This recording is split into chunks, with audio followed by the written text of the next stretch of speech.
ছাত্র জনতার গণ অভ্যুত্থানের পর নতুন বাংলাদেশের স্বপ্ন নিয়ে বছরের শুরুতে মাসব্যাপী আরম্ভ হয়েছে অমর একুশে গ্রন্থমেলা। এবারের মেলার প্রতিপাদ্য জুলাই গণ অভ্যুত্থান ও নতুন বাংলাদেশ বিনির্মাণ। আমি যখন আজকে সকালে বইমেলায় আসি তখন আমি ডাচ বাংলা থেকে মনে হয় ওটা ছিল পোস্টার বা ব্যানার টাইপের, এই জুলাই গণ অভ্যুত্থান বা বিপ্লবের এই থিমে এই প্রতিপাদ্যে কিছু একটা ছিল ব্যানার।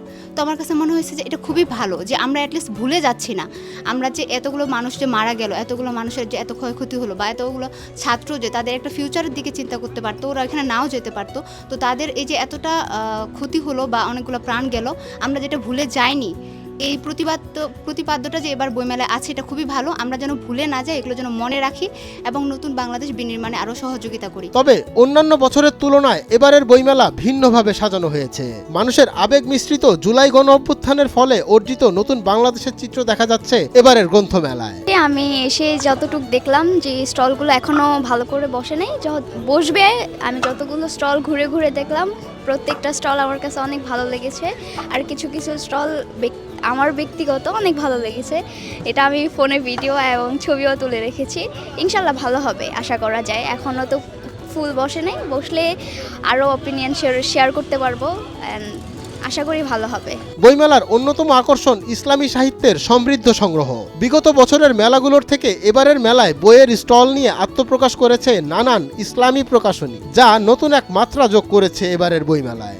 আলহামদুলিল্লাহ, আমরা এই গত 15 বছর একটা ফ্যাসিস্টের আমল পাড়ি দিয়ে এই বছর একটা চমৎকার পরিবেশ পেয়েছি। আলহামদুলিল্লাহ এই বছর ইসলামী প্রকাশনী প্রায় 50টি প্রকাশনী ঢুকেছে এখানে। আলহামদুলিল্লাহ অনেক বড় সরগরম এবং অনেক বড় আয়োজন। তা আমরা আশা করছি যে আমাদের পাঠকরা অনেক বেশি আসবেন এবং অনেক বেশি গ্যাদারিং হবে এখানে, আমাদের পাঠকরা আড্ডা দিবেন। এবং আমরা সন্দীপন থেকে অনেকগুলো বই আনছি, নতুন নতুন প্রায় 30টা বই আমাদের আসছে। তো আমরা সবাইকে ইনভাইট করবো আমাদের স্টলে আসার জন্য, এবং আমরা অনেক চমৎকার ক্যালিগ্রাফি করেছি, অনেক বড় আয়োজন করছি। একুশে গ্রন্থমেলায় নতুন সংযোজন হিসাবে দেখা যাচ্ছে ফায়ার সার্ভিস ও সিভিল ডিফেন্সের স্টল। তাদের বইগুলোতে থাকছে দুর্ঘটনা প্রতিরোধ ও নিরাপত্তা সংক্রান্ত গুরুত্বপূর্ণ তথ্য।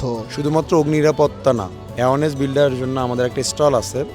এখানে বিভিন্ন ধরনের বই আছে, যেমন আগুন লাগলে করণীয় কি, যদি কেউ পুড়ে যায় সেক্ষেত্রে করণীয় কি, উদ্ধার কাজ কিভাবে করবে, অর্থাৎ ফার্স্ট এড সম্পর্কে আমাদের বই আছে, যেগুলো মানুষ পড়াশোনা করলে বা পড়লে ফায়ার সার্ভিস সম্পর্কে এবং এই উদ্ধার তৎপরতা, প্রাথমিক চিকিৎসা সম্পর্কে জানতে পারবে। ক্ষমতা পরিবর্তনের সাথে সাথে বইমেলার আবহাওয়ায়ও এসেছে ব্যাপক পরিবর্তন। আওয়ামী শাসন আমলের 1.5 দশক জুড়ে মেলার প্রধান চরিত্র হয়েছিলেন যারা, এবার তাদের কারোরই দেখা মিলছে না। আজকে এখানে বইমেলায় এসে আমার খুবই ভালো লাগছে একটা জিনিস দেখে, যে এখানে আমাদের বৈষম্যবিরোধী ছাত্র আন্দোলন বা জুলাই বিপ্লবের পরবর্তী সময়টাতে যখন আমরা দেশকে পরিবর্তনের আশায় ছিলাম, বিগত বছরগুলোতে যেগুলো আমরা দেখেছিলাম বিভিন্ন দলীয় পজিশনগুলোর এখানে বিভিন্ন স্টল থাকতো, কিন্তু এই বছর সেটা নেই। লেখক, পাঠক ও দর্শনার্থীদের মিলনে এক নতুন বাংলাদেশের স্বপ্ন নিয়ে শুরু হয়েছে এবারের অমর একুশে গ্রন্থমেলা, যেখান থেকে তারুণ্য নির্ভর বাংলাদেশের স্বপ্ন দেখছেন সবাই। অমর একুশে বইমেলা হচ্ছে বাংলা ভাষা